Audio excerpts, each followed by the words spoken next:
मेरा पुण्य बिल्कुल कमजोर है। ये अजय भाई समझे, पुण्य कमजोर। क्या कमजोर? पुण्य। किस लिए? मच्छर घुस न जाए इसलिए मच्छरदानी लगा दो, उसमें भी 4 मच्छर आ जाते हैं। ये पुण्य है। नहीं होता है डॉक्टर है, मच्छर ज्यादा नहीं, मच्छर ज्यादा नहीं है, मच्छर एक भी है ना तो वो आ जाता है आमंत्रण से। सबसे बड़ी बात है मेरा पुण्य कमजोर है। लेकिन में लग रहा है पुण्य कमजोर। बाजार में जाते हो, धंधा नहीं होता है, पेमेंट देते हो, पेमेंट देने वाला पेमेंट नहीं देता, 1000 जात की तकलीफ है। एक तो गाड़ी बेकार है और वो बेकार गाड़ी गलत बेकार रास्ते में चलाने का प्रसंग है। कमजोर शरीर और ये पुण्य कमजोर हो, 2 कमजोरी इकट्ठे हुए तो फिर तो पूछना ही क्या। कहीं भी हाथ लगाओ सीधा चलता ही नहीं, कहीं भी हाथ लगाओ सीधा चलता नहीं। ये महसूस है। आप किसको बोलने के लिए हो, सुनने के लिए तैयार नहीं। ये पुण्य प्रतिकूल है, बराबर है। सच बोलो, ये बिल्कुल पंखे पे भरोसा दिमाग में, ये सीधा कभी सीधा रास्ता आ जाए ना, इसलिए मत खुश हो जाना। करीबन रास्ता हमारा बेकार है। हर क्षेत्र में हमारा पुण्य जमता नहीं, कई पुण्य का प्रयोग करते और पुण्य। एक बार बताओ, इस पंखा होता है ना फैन, आप स्विच ऑफ करने के बाद भी चलता है, ऐसा कभी देखा? कुलदीप देखा? स्विच ऑफ करने के बाद भी फैन चलता रहता है? नहीं देखा क्या? होता है बराबर। हवा से चलते हैं थोड़ी देर तक, नहीं हवा से नहीं, ऑफ के बाद जो स्पीड रहती है बराबर। तो क्या होता है मालूम है? स्विच ऑफ करने के बाद भी तुम्हारा पंखा चलता है, फैन चलता है। इनकार ये नहीं कि बिना स्विच भी फैन चलता रहता है। ये मैथमेटिक्स मत बनाना। ये जो फैन चल रहा है वो दिख रहा है स्विच ऑफ होने के बावजूद। इनका कारण है कि आगे कुछ ऐसा स्विच दबाई थी और वो जो गति में पंखा आया था, इसके लिए पंखा चल रहा है। अभी धीरे धीरे फैन बंद होने वाला है। आज एक बात बताओ, कुछ भी अच्छा कार्य न करने के बावजूद भी आपको हर क्षेत्र में सफलता मिलती है।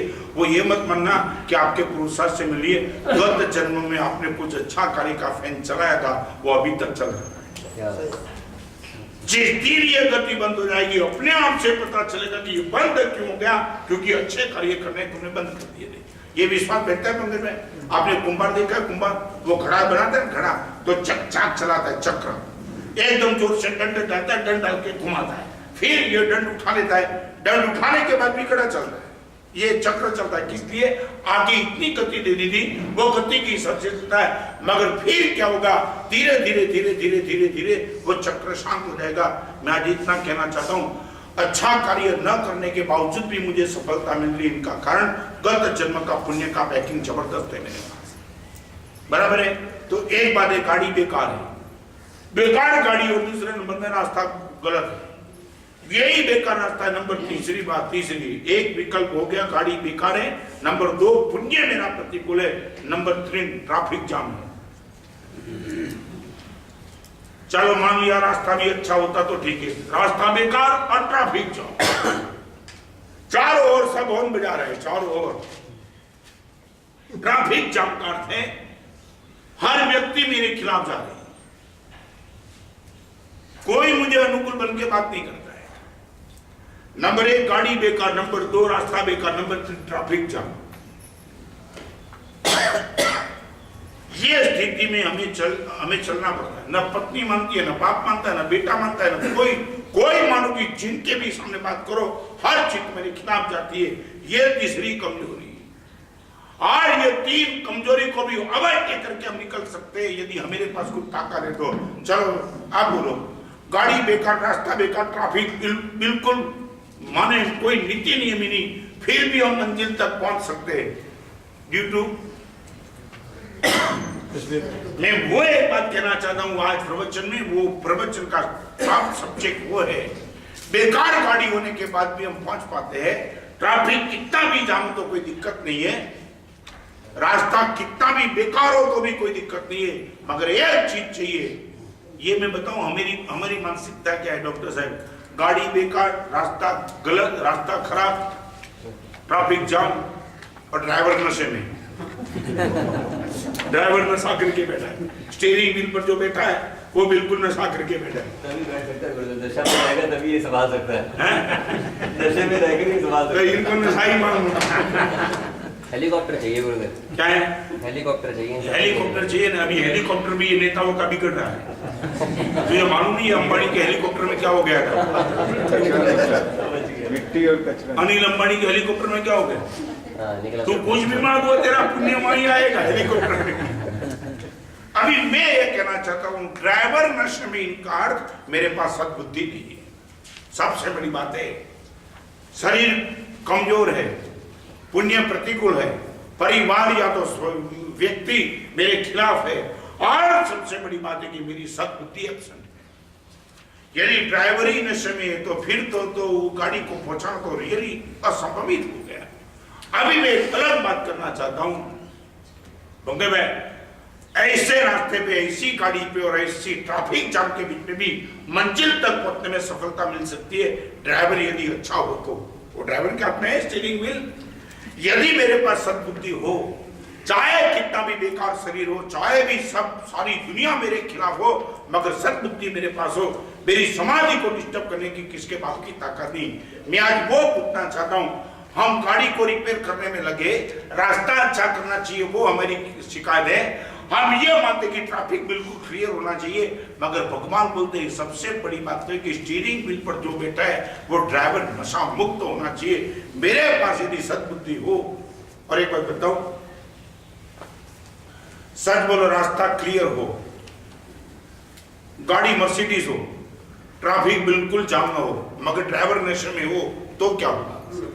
नहीं पहुंचे। एक दूसरी बात, रास्ता बेकार हो, गाड़ी डैमेज हो, ट्रैफिक जाम हो, ड्राइवर टॉप हो, तो फिर क्या? कोई दिक्कत नहीं है। पंगे में आखिरी निर्णय कौन बन गया? शरीर तंदुरुस्त हो, आप जहां भी हाथ डालो वहां सफलता मिलती रहती हो, पूरी दुनिया तुम्हारी पूजा और आरती करती हो, मगर तुम्हारे पास सद्बुद्धि नहीं हो तो धर्मी बनना बहुत मुश्किल है। समझ गए मैं क्या कहना चाह रहा हूं?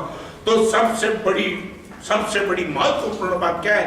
रास्ता की चिंता मत करो, गाड़ी की चिंता मत करो, ट्रैफिक की चिंता मत करो, मगर स्टीयरिंग व्हील पर जो ड्राइवर बैठा है उनकी चिंता सबसे ज्यादा करो। वो ड्राइवर कर दे हमारी सद्बुद्धि जो मेरे जीवन की गाड़ी को चलाती है। मैं आपको पूछना चाहता हूं, सच बोलो, हम नशे में है कि नशे में? संजय क्या लग रहा है?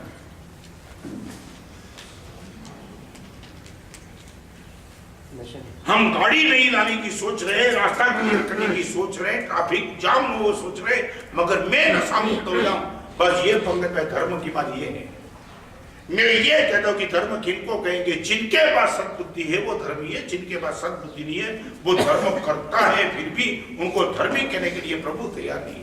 सद्बुद्धि का मालिक बनने के बाद आप कुछ भी करेंगे, और मालूम है ऐसे टॉप क्लास के ड्राइवर होते, चाहे कितना भी बेकार रास्ता वो सेफ साइड पे चला के ले जाते हैं, होता है ना। मैंने कभी चलाई नहीं, मगर ये हाँ? तो मैं ये पूछना चाहता हूँ, सच बोलो, हमारी पूरी जीवन की गाड़ी जिसको लेकर के चलती है वो सद्बुद्धि को हम क्लियर करने के लिए तैयार है। 3 घंटा लेट पहुंचते इसका क्या कितना बहुत सारे ड्राइवर हो? आपको मालूम नहीं, गाड़ी लेट पहुंचे वो चले, मगर गाड़ी खड्डे में जाए वो न चले। लेट पहुंचती है ना, मगर जिंदा तो रहता है, गाड़ी में बैठने वाले को तो जिंदा रखता है जल्दी पहुंचने में। आपको मालूम नहीं, ये तो हर जगह बहुत नहीं लगा है क्या? दुर्घटना से देरी में दुर्घटना से देरी में क्या है? अगर पुण्य नहीं है, जहाँ मर्जी जितना समझदार हो कहाँ पहुंचेगा? तुझे मालूम नहीं, बिना पुण्य भी पहुंच सकता है। तू ये सद्बुद्धि की ताकत को समझ नहीं, एक बार सद्बुद्धि आई ना, फिर तू जो करेगा ना वो कमाल की बात हो जाएगी।